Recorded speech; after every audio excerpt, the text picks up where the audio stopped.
into the caves again, and now it was just me, alone in these cold, barren halls of ice. But Fred had been here, and now I could feel it. I was getting close. Something wasn't right. The grapple device's energy beam was somehow reflected off of the ice, and I couldn't get a grip. I had to look for areas where the ice was not so thick. This was going to be a challenge.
When I drained the crystal, I suddenly felt the earth starting to move beneath my feet, and my mind wandered back to how the Strays might have used the crystals as a source of power to keep their cities afloat.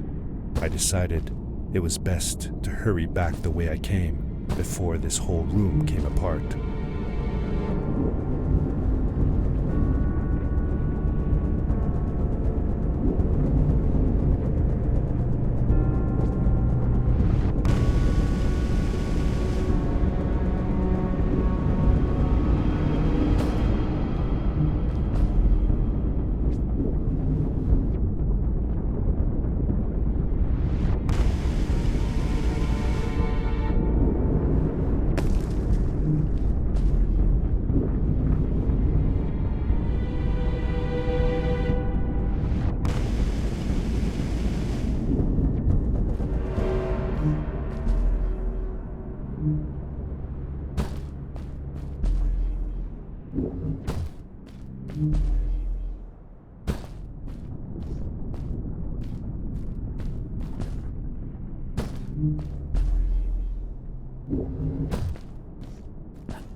Crystals also reflected the grapple beam, but as they did, they seemed to recharge the grappling device.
I landed hard and felt the impact vibrate through my body.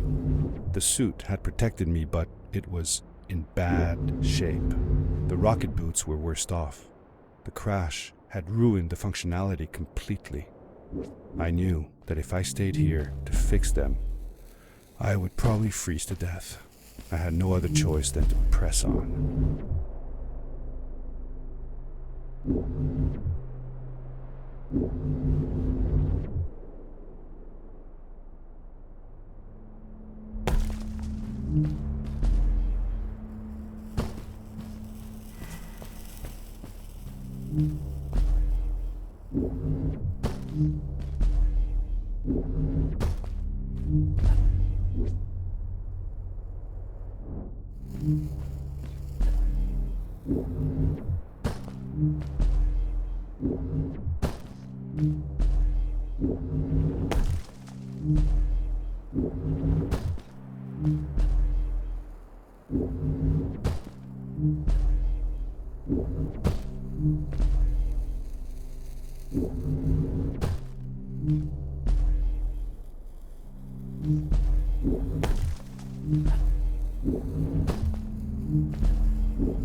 How could Fred leave stuff behind everywhere?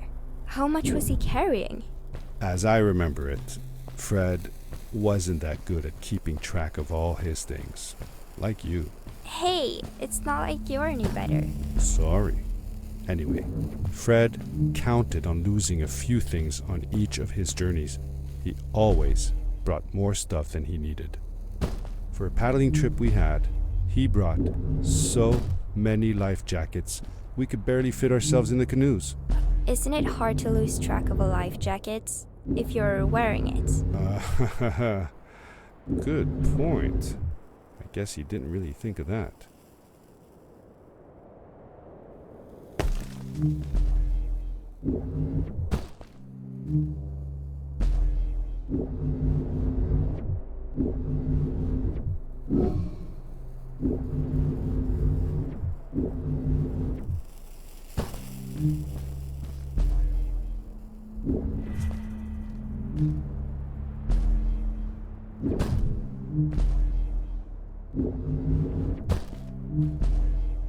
I found another one of Fred's campsite, noticeably newer than the others. The fire was still smoldering, and I could faintly pick up the smell of the aftershave he always used.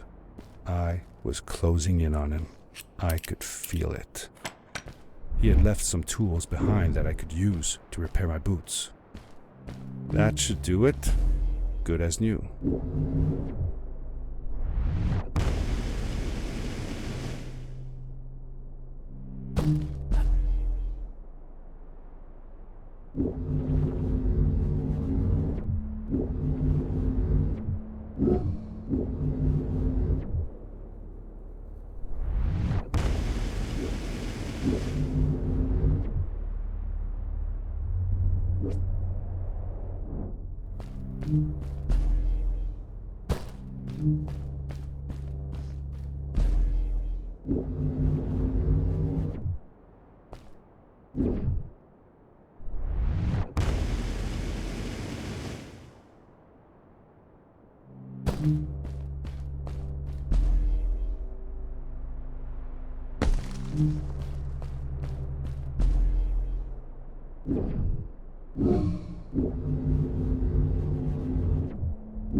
Fred had come this way alone, too. I took some comfort in knowing that whatever problems I faced now, Fred would have faced them too, and beaten them. If he could do it, I could do it too.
It was dark all around me, but there was a light at the end of the tunnel.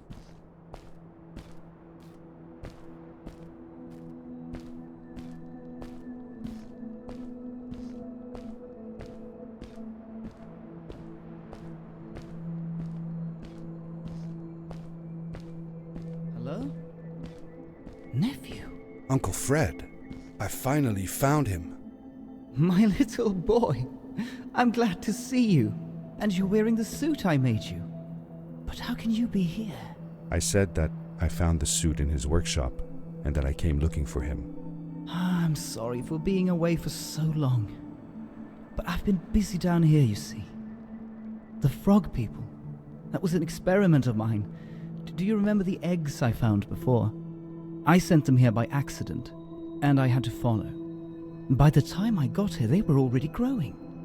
These caves were empty before, but my experiment has made them full of life.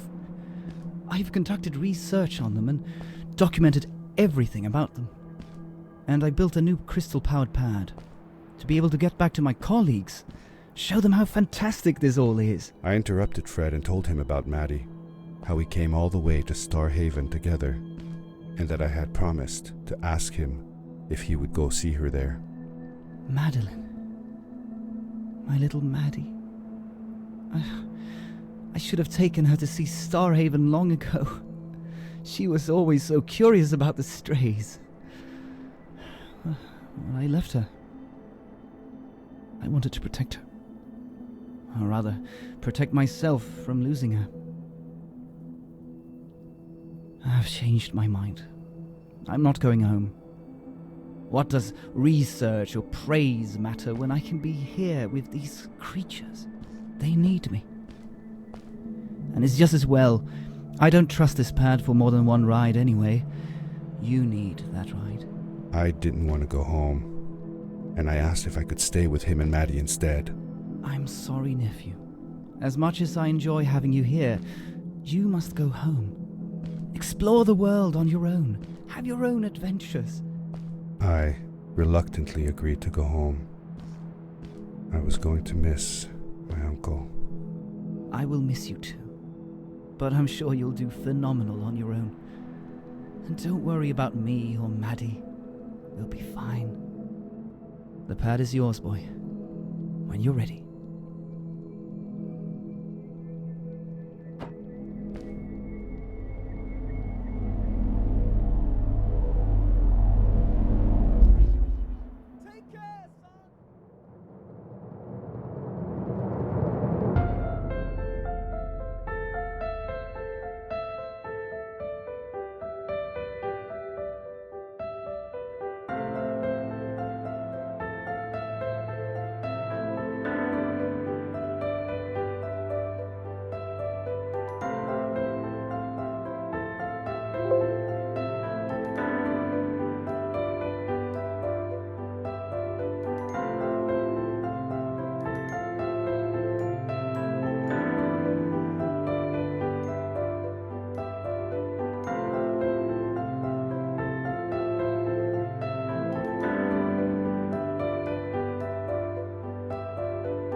The end. Now, good night, sweetie. Wait, Dad. Does that mean Fred is still there? Who knows? That was the last time I saw him. Don't you miss him? I do, sometimes. But I don't worry about him, because I know that wherever he is, he's on his biggest adventure yet.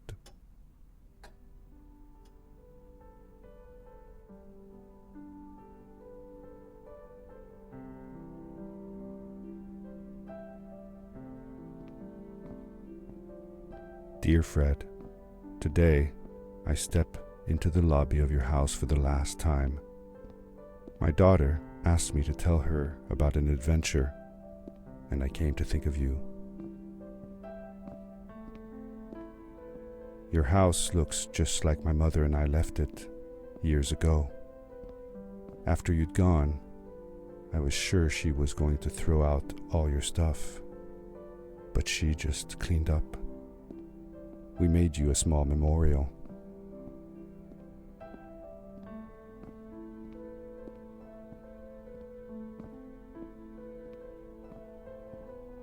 For a while, I came here every day, just like I used to.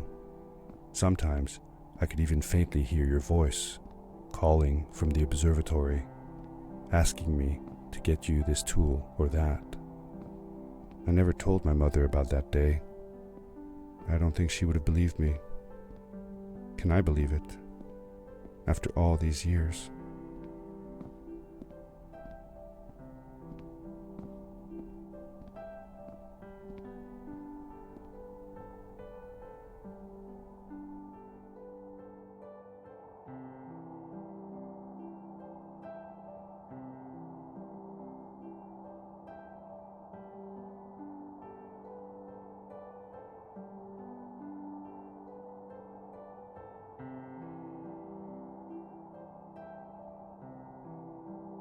Uncle Fred, thanks to you, I have found an even greater adventure. Thank you. Love, your nephew.